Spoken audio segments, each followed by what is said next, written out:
Mga kababayan, huwag nyo nang hanapin ang mga pulis sa presinto sapagkat kami ay nasa inyo ng mga telepono. Dial 911, darating kami sa loob ng 5 minuto. Lilingkod sa bawat Pilipino at magbibigay ng tamang impormasyon para sa tahimik at maayos na Pilipinas. Police News Network, alagad ng batas, tagapagtaguyod ng balitang pulis, sandigan ng mamamayan, patnubay ng katotohanan. Kampo Krame, maghahatid ng pinakahuling kaganapan at nagbabagang balita. Ito ang PNN Police News Network. At ngayon, ang inyong mga tagapagbalita. Magandang araw, bagong Pilipinas. Ako ang inyong alagad ng batas, tagataguyod ng balitang pulis. Patrolwoman Melanie Mapa, maghahatid ng tamang balita, kwento ng pulis at serbisyo para sa mamamayan. At ito ang PNP News Online, ang pangunahing balita ng Police News Network, alagad ng batas, tagataguyod ng balitang pulis.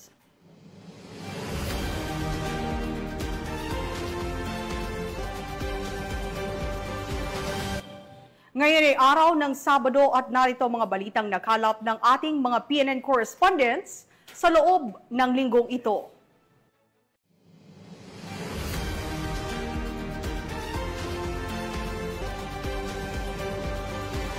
Isang ginang na itinuturing na newly identified drug suspect ang naaresto ng kapulisan sa isinagawang buy-bust operation sa Misamis Occidental.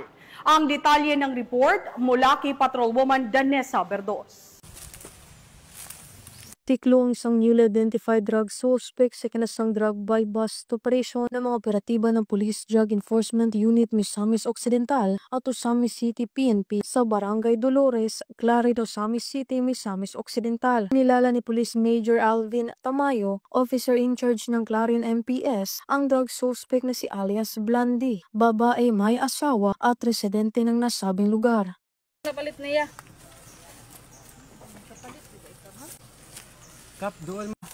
Gidakop sa salaot sa pamaligag mo ang illegal nga droga.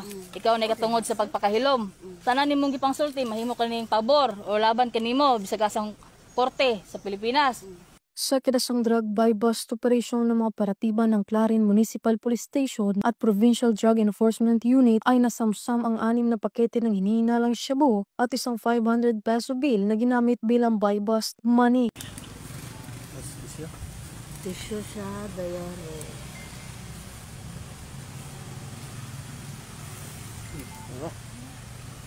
Isa. Tulo. 4. 5. 6.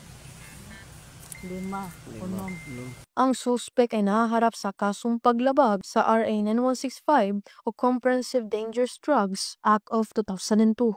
Mula dito sa Camp Capistrano, Gusa, Cagayan de Oro City, ako ang inyong Police News Network correspondent, Patrolwoman Danessa Berdos, alagad ng batas, tagataguyod ng balitang pulis. Maraming salamat, Patrolwoman Berdos. Samantala, timbog ang isang lalaki matapos makumpiskahan ng shabu at baril sa ikinasang operasyon ng mga otoridad sa Panabos City. Alamin ang iba pang impormasyon mula kay Patrolwoman Jean Mary Joy Rupin. Arestado ang isang lalaki na kinilalang si alias JR, 34 anyos, matapos ang operasyon na isinagawa ng Panabos City Police Station noong Hulyo 11 taong kasalukuyan. Katuwang ang 2nd Davao Norte Provincial Mobile Force Company at sa koordinasyon ng Philippine Drug Enforcement Agency Region 11. Nakumpiska ng mga otoridad ang tinatayang 20,900 pesos, halaga ng hinihinalang shabu at isang 38 caliber revolver at mga gamit na umano'y ginagamit sa pagtutulak ng iligal na droga. Ang suspek ay maharap sa kasong paglabag sa Republic Act 9165 o Comprehensive Dangerous Drugs Act of 2002 at Republic Act 10591 o Comprehensive Firearms and Ammunition Regulation Act. Ayon kay Police Lieutenant Colonel Dexter R. Cuevas, officer in charge ng Panabos City Police Station, malaking hakbang ito laban sa iligal na droga sa lungsod. Gayunpaman, binigyang diin ng mga otoridad na ang tagumpay ng kampanya kontra droga ay nakasalalay hindi lamang sa aksyon ng kapulisan, kundi pati na rin sa aktibong pakiisa ng bawat mamamayan.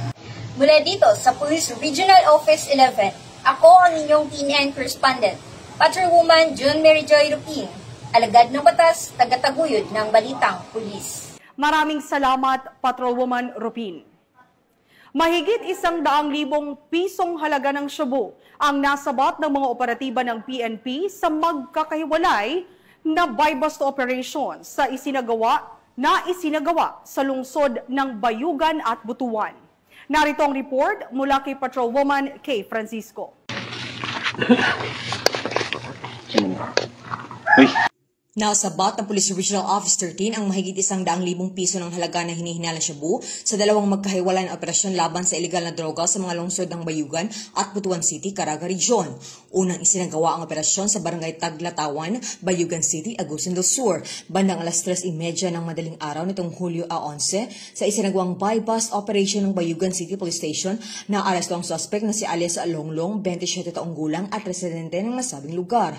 Nasamsam mula sa kanya ang 14 na sachet na hinihinalang shabu na tumitimbang na mahigit 7 gramo at may tinatayang halagang 53,000 piso. Nakuha rin ng 1,000 pisong ginamit bilang mark money. Kasunod ito, dakong alas 4:21 ng madaling araw ay nagsagawa rin ng buy-bust operation ang mga tauhan ng Butuan City Police Station 2 sa Barangay Fort Puyuhan, lungsod ng Butuan City. Naaresto ang suspect na si alias Dio, 40 taong gulang at residente ng Barangay Maog sa nasabing lungsod. Nakupiska mula sa kanya ang 10 gramo na hinihinalang shabu na tinatayang nagkakahalaga ng 68,000 piso. Nakuha rin ng isang itim na sling bag, isang kulay kapeng coin purse, 500 pisong mark money, isang timbangan, isang cellphone at isang improvised na gamit na water pipe. Ayon kay Police Brigadier General Christopher N. Abrahano, Regional Director ng Police Regional Office 13, ay patuloy na maigting na kampanya pang tuluyang sugpuin ng pagkalat ng iligal na droga at mapalaya ang rehiyon ng Caraga mula sa impluwensya nito. Ang mga naarestong suspect ay kasalukuyang nasa kustudiya ng mga otoridad at mahaharap sa kasong paglabag sa Republic Act 9165 o mas kilala bilang Comprehensive Dangerous Drugs Act of 2002. Mula rito sa rehiyon ng Caraga, ako ang inyong Police News Network Correspondent, Patrolwoman Kay Francisco, alagad ng batas, tagataguyod ng Balitang Pulis. Maraming salamat, Patrolwoman Francisco. Hindi na umabot sa mga lansangan ang malaking bulto ng iligal na droga matapos masabat ng mga otoridad ang tinatayang 20.4 milyong halaga ng hinihinalang shabu mula sa isang dalagang sospek sa Mandaue City, Cebu. Magbabalita dyan si Patrolwoman Flora May Azares. Huli ang isang dalaga matapos itong mahulihan ng nasa 24 na milyong halaga ng shabu sa isinagawang buy-bust operation ng mga operatiba sa sitio Maharlika, Barangay Tipolo, Mandaue City, Cebu nitong ika-11 ng Hulyo taong kasalukuyan. Kinilala ni Police Lieutenant Colonel Mark Gifter Sukalit, Chief, City Intelligence Unit, City Drug Enforcement Unit, Mandaue City Police Office, ang suspect na si alias Marie, 18 anyos, isang high-value individual, na residente ng General Jean Street, Barangay Sawang Salero, Cebu City. Ayon sa ulat, bandang alas 12:30 ng madaling araw, nang isinagawa ang nasabing operasyon ng mga operatiba ng CIU-CDU-MCPO, RID-7, PDIG-7 at PDEA-7 na humantong sa pagkakaaresto sa sospek. Kabilang sa mga nakumpisang ebidensya ang 13 pakete na naglalaman ng hinihinalang shabu na may timbang na mahigit kumulang 3 kilo at may standard drug price na 20,400,000 pesos, isang backpack, Samsung na keypad cellphone at buy-bust money. Ang nasabing sospek ay kasalukuyang nasa kustodiya ng nasabing tanggapan at mahaharap sa kasong paglabag sa Section 5 at 11, Article 2 ng RA 9165 o Comprehensive Dangerous Drugs Act of 2002. This significant bust highlights ongoing efforts to combat illegal drug trafficking in the region, a continuing priority for law enforcement agencies in Cebu. As the operations unfolded, authorities made clear their commitment to ridding the streets of illegal substances and dismantling drug syndicates. City Director Acosta Jr., in his statement, emphasized the importance of cooperation and vigilance in the fight against illegal drugs. He said that we should remain committed to our mission of ensuring the safety and well-being of our communities. The arrest of individuals involved in the drug trade is a direct result of our collaboration with various agencies, This success sends a strong message that drug-related activities will not be tolerated in Mandawi City. Authorities urge the public to remain vigilant and report any suspicious activities to local law enforcement to help continue the fight against illegal drugs. Mula dito sa Central Visayas, ako ang inyong Police News Network correspondent, Patrolwoman Flora May Azares, alagad ng batas, tagataguyod ng Balitang Pulis. Maraming salamat, Patrolwoman Azares. Walang kawala sa kamay ng batas ang isang lalaki na kabilang sa listahan ng Regional Most Wanted Person matapos itong masakote ng mga operatiba ng Apayao Police Provincial Office sa bisa ng warrant of arrest sa kasong paglabag sa Republic Act 9165 o ang Comprehensive Dangerous Drugs Act of 2002. Patrolwoman Jesly Sabado sa report. Arestado ng Apayao PNP ang number 5 top most wanted person, regional level, dahil sa paglabag sa Republic Act 9165 o ang Comprehensive Dangerous Drugs Act of 2002 sa isang operasyon na isinagawa sa Barangay Poblasyon, Kalanasan, Apayao, kamakailan. Ayon kay Police Colonel Arnold Dirasote, Provincial Director ng Apayao PPO, ang nasabing operasyon ay matagumpay na naisagawa sa pangunguna ng Kalanasan Municipal Police Station, katuwang ang Provincial Intelligence Unit, Provincial Investigation and Detection Management Unit ng Apayao PPO, Regional Intelligence Division ng PROCAR, Regional Intelligence Unit 14 at ang 15 OFIF Maneuver Company ng Regional Mobile Force Battalion 15. Isinagawa ang pag-aresto sa bisa ng warrant of arrest na inilabas ni Honorable Judge Marvin Paduyaw Aniceto ng Regional Trial Court Branch 26 Luna, Apayao noong Hunyo 19, 2025 para sa paglabag sa Section 11 ng RA 9165 na may inirekomendang piyansa na 200,000 pesos. Dinala ang akusado sa Kalanasan MPS para sa kaukulang dokumentasyon at tamang disposisyon bago ito i-turn over sa kinauukulang hukuman. Ang tagumpay ng nasabing operasyon ay patunay ng patuloy na dedikasyon ng kapulisan sa pagtugis sa mga wanted na personalidad at sa kanilang pangako na panatilihin ang kapayapaan at kaayusan sa rehiyon. Mula dito sa Rehiyon Cordillera, akong yung PNN correspondent, Patrolwoman Jesly Sabado, alagad ng batas, tagataguyod ng Balitang Pulis. Maraming salamat, Patrolwoman Sabado. Kulungan ang kinahantungan ng isang lalaking wanted sa kasong robbery matapos itong maaresto sa isinagawang manhunt operation ng PNP Highway Patrol Group sa Barangay Matatalaib, Tarlac City. Nakatutok dyan si Patrolwoman Janine Kyle Sorongon. Arestado ang isang lalaki na wanted sa kasong robbery noong 9 ng Hulyo taong kasalukuyan. Nahuli ang suspect na si alias Alvin sa ikinasang manhunt Charlie operation ng Highway Patrol Group PHPT Tarlac kasama nga namatauhan ng Tarlac City Police Station sa Barangay Matatalaib, Tarlac City. Nagbigay naman ng pahayag si Police Captain Jonah Ann A. Alonzo sa nasabing operasyon.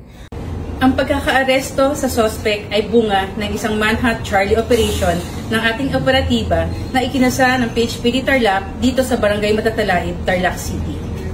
Haharap ang suspect sa kasong robbery under Article 302 ng Revised Penal Code.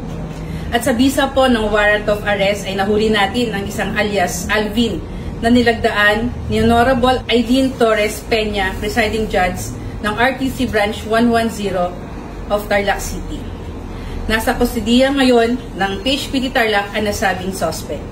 Paalala po sa ating mga kababayan na asahan nyo na patuloy po ang aming pagsasagawa ng mga operasyon upang hulihin ang mga taong may pananagutan sa batas. At bilang guardian of the highway, asahan nyo po na araw-araw po ang aming anti-carnapping operation, pagpapatupad ng mga batas trapiko sa kalsada at masakote ang mga taong nambibiktima sa ating mga kababayan, mga magnanakaw ng mga motorsiklo, sasakyan, mga pasaway rin ng mga motorista na patuloy na lumalabag sa mga batas trapiko sa kalsada. Ang suspect ay binasahan ng kanyang karapatan sa salitang kanyang naunawaan at kasalukuyan siyang nakapiit sa HPG Provincial Highway Patrol Team Tarlac Custodial Facility para sa dokumentasyon at tamang disposisyon habang inaantay ang pagharap niya sa korte. Kami ang Guardian of the Highways ang kakampi nyo sa kalsada na patuloy na magbibigay ng serbisyong HPG. Dahil dito sa ating bagong Pilipinas, ang gusto ng pulis, ligtas ka. At para sa iba pang balitang dala na serbisyong HPG, tumutok lamang sa aming YouTube channel at Facebook page na Police News Network. Mula sa tanggapan ng kakampi nyo sa kalsada, ako ang inyong PNN correspondent, Patrolwoman Janine Kale Sorongon para sa Police News Network. Alagad ng batas, tagataguyod ng balitang pulis. Maraming salamat, Patrolwoman Sorongon. Sa loob lamang ng 5 minuto, agad na naaresto ng mga rumisponding pulis ang isang sospek sa insidente ng pamamaril. Matapos magsagawa ng hot pursuit at dragnet operation, ang mga tauhan ng Baliwag City Police Station at Bulacan 2nd Provincial Mobile Force Company sa lugar na pinangyarihan ng insidente. Patrolwoman Pearl Cristalin Javier sa report. Agad na naaresto sa loob lamang ng 5 minuto ang isang lalaki sa pamamaril matapos magsagawa ng hot pursuit at dragnet operation ang mga operatiba ng Baliwag City Police Station at Bulacan 2nd Provincial Mobile Force Company sa Barangay Tibag, lungsod ng Baliwag, Bulacan. Kinilala ni Police Lieutenant Colonel Jason San Pedro, Acting Chief of Police ng Baliwag City Police Station, ang suspect na lalaki, 45 anyos at residente ng Barangay Sabang, Baliwag, Bulacan. Ayon sa ulat, naganap ang insidente bandang alas 7 ng gabi sa isang inuman na kung saan nagkaroon ng komprontasyon at sinuntok umano ng isa sa mga biktima ang suspect dahilan upang siya ay magpaputok ng baril at saka ito tumakas sakay ng motorsiklo. 3 katao ang nasugatan at agad namang isinugod sa ospital. Dahil sa mabilis na pagkakakilanlan mula sa isang saksi, ikinasa ng mga otoridad ang operasyon at matagumpay itong naaresto sa kanyang tahanan. Narecover ang baril at ang getaway na motorsiklo. Nahaharap ang suspect sa kasong frustrated homicide at paglabag sa Republic Act 10591 o ang Comprehensive Firearms and Ammunition Regulation Act. Pinuri ni Police Colonel Angel L. Garciliano, Acting Provincial Director ng Bulacan Police Provincial Office, ang mabilis na pagresponde at kahusayan ng kapulisan. Nagpasalamat din siya sa kooperasyon ng komunidad at muling tiniyak sa publiko na patuloy ang Bulacan PNP sa pagsusulong ng kapayapaan at kaayusan sa buong lalawigan. Mula dito sa Bulacan Police Provincial Office, ako ang inyong PNN correspondent, Patrolwoman Pearl Cristalin Javier, alagad ng batas, tagataguyod ng Balitang Pulis. Maraming salamat, Patrolwoman Javier. Calaboso ang nakatalang top 3 regional high-value individual. Matapos makumpiskahan ng mahigit 200,000 pisong halaga ng shabu sa ikinasang drug buy-bust operation ng pulisya sa Davao City. Patrolwoman Shaira Rose Aquino sa balita. Timbog sa ikinasang buy-bust operation ng mga operatiba ng Tugbok Police Station ang tinuturing na top 3 region high-value individual, madaling araw noong 12 ng Hulyo sa Purok 6, Santan Street, Barangay Mental, Tugbok District, Davao City. Ayon kay Police Major Neil M. Vistar, officer in charge ng Tugbok Police Station, kinilala ang suspect na si alias Tinguy, 23 anyos, isang construction worker at residente ng Purok 18, Barangay Mental, Tugbok, Davao City. Nakumpiska mula sa kanya ang tinatayang 36 gramo ng hinihinalang shabu na may standard drug price na 244,800 pesos, budol money, isang pitaka at personal na pera. Kasalukuyang nakakulong na si Tengoy sa nasabing istasyon at nahaharap sa kasong paglabag sa Republic Act 9165 o ang Comprehensive Dangerous Drugs Act of 2002. Ang matagumpay na operasyon na ito ay patunay ng tuloy-tuloy na laban ng kapulisan laban sa iligal na droga. Sa pamamagitan ng mahigpit na koordinasyon at mabilis na aksyon, na ipapakita ng mga otoridad ang kanilang determinasyon na panatilihing ligtas at malaya sa droga ang komunidad. Mula rito sa Police Regional Office 11, ako ang inyong PNN correspondent, Patrolwoman Shaira Rose Aquino, alagad ng batas, tagataguyod ng Balitang Pulis. At yan ang mga balitang nakalap ng ating mga PNN correspondents mula Luzon, Visayas at Mindanao sa loob ng linggong ito. Sa ngalan ng pamunuan ng Philippine National Police, sa pangunguna ni Chief PNP Police General Nicolas Torre III at sa pamumuno ni President Ferdinand Marcos Jr., kami ay maglilingkod sa bawat Pilipino at magbibigay ng tama at balanseng balita Dahil dito sa bagong Pilipinas, ang gusto ng pulis, ligtas ka. At muli naming ipinapaalala ang panawagan ni Chief PNP na huwag niyo na pong hanapin ang mga pulis sa presinto sapagkat kami ay nasa inyo ng mga telepono. Dial 911, darating kami sa loob ng 5 minuto. Mula rito sa tanggapan ng tagapag-ugnay ng Pambansang Pulisya, ako ang inyong alagad ng batas, tagataguyod ng Balitang Pulis, Patrolwoman Melanie Mapa, maghahatid ng tamang balita, kwento ng pulis at serbisyo para sa mamamayan. At ito ang PNP News Online, ang pangunahing balita ng Police News Network.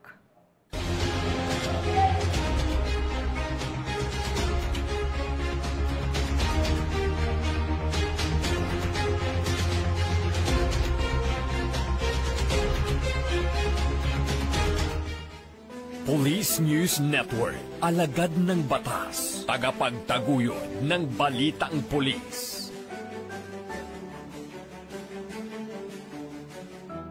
Mga kababayan, huwag nyo nang hanapin ang mga pulis sa presinto sapagkat kami ay nasa inyo ng mga telepono. Dial 911, darating kami sa loob ng 5 minuto.